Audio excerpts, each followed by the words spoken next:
Hello everyone, my name is William, aka the Swedish Polyglot, and in this video I will show you how to install Anki on your desktop.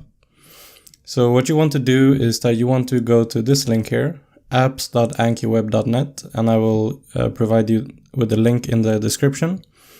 You simply want to press download, and then it will take you down here.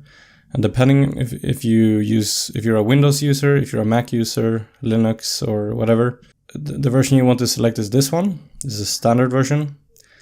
If you have a really old computer, you might want to select this one if you have a 32-bit system. And you can find out what system you have if you go to, if you search in the search bar down here, if you search for system information. This is in German, but I will show you in English.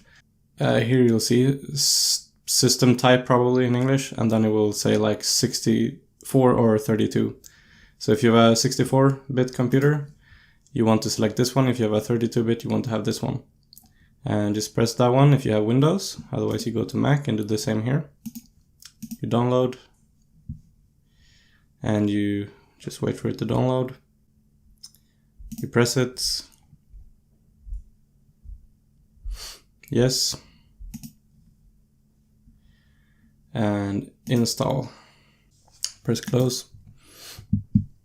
You should find it on your desktop like this, or you can just search here, Anki, press enter.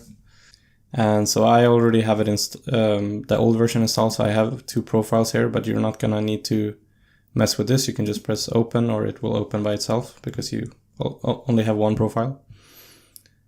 Yeah, and that you should have it installed. Now I have different decks here already, but it should be empty if this is the first time you're using Anki.